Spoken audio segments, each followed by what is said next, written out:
안녕, 친정언니야. 내 금쪽 같은 새끼가 학교에서 맞고 왔다. 이 분노를 넘어서 살이까지 느껴지는 그 순간, 과연 어떻게 행동하는 게 맞을까?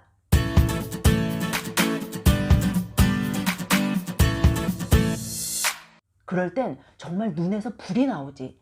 나도 한번 안 때리고 키운 애가 학교에서 맞고 울면서 돌아오면 뭐 멍이라도 들어있고 막 생채기라도 나 있으면 우리 엄마들은 학교를 정말 통째로 폭파해버리고 싶어.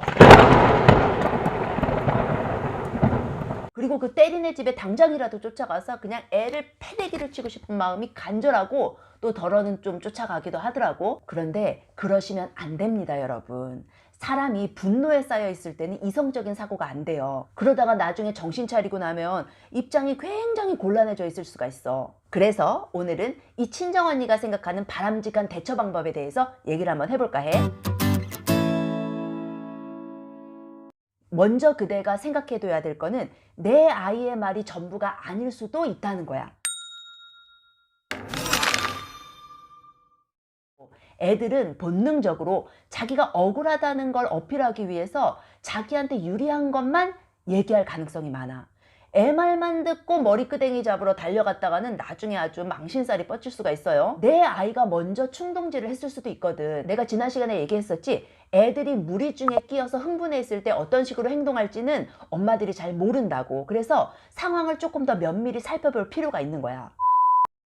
그리고 또 하나, 상황이 생각보다 덜 심각할 수도 있어.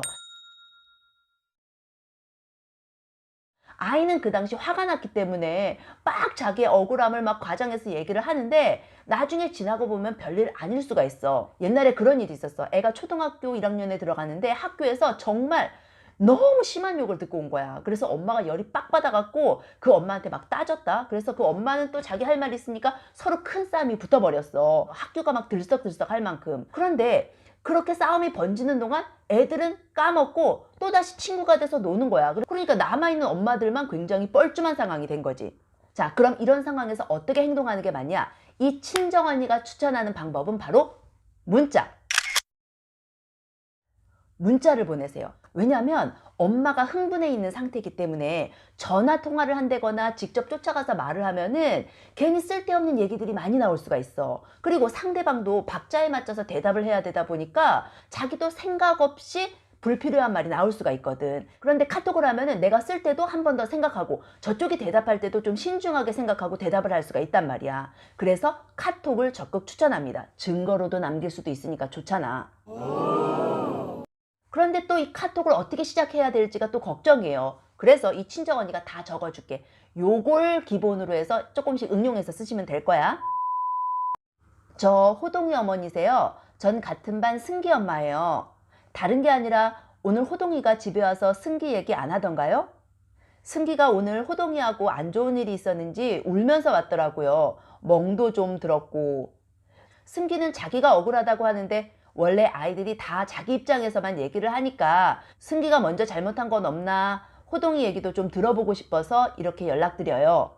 일단 상대 엄마가 어떤 사람인지 모를 때는 이렇게 교양 있게 시작을 해야 돼. 처음부터 개싸움은 no no no. 그리고 문자를 보낼 때 호흡 길이에 맞춰서 문장을 끊어.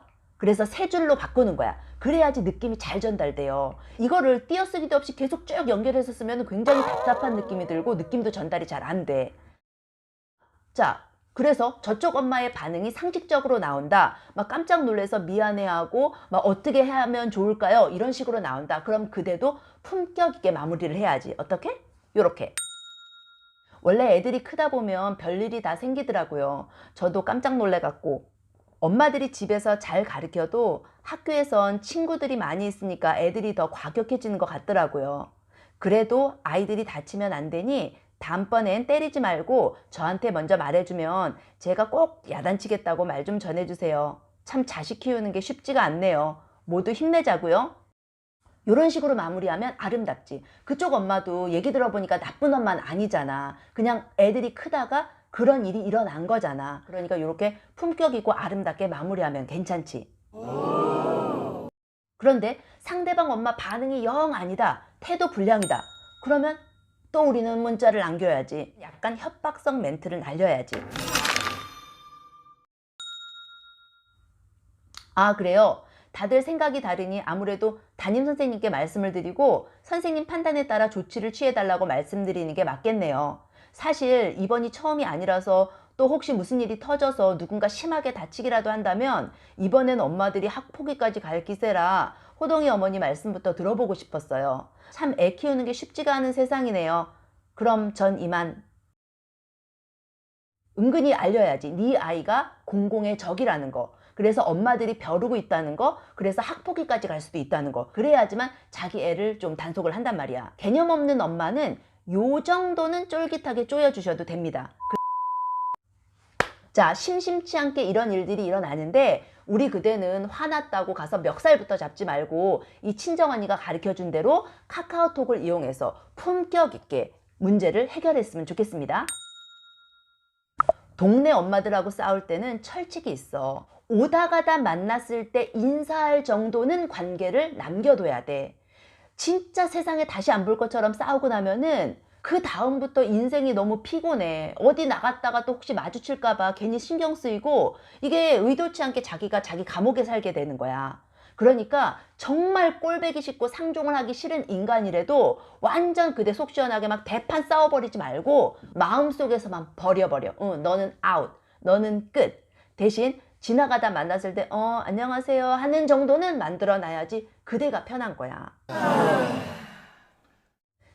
자, 오늘 학교 엄마랑 트러블이 생겼을 때 어떻게 접근하면 좋을지 이 친정언니의 생각을 한번 공유해 봤는데 우리 그대들에게는 이 방법을 써먹을 일이 없기를 간절히 바랍니다요.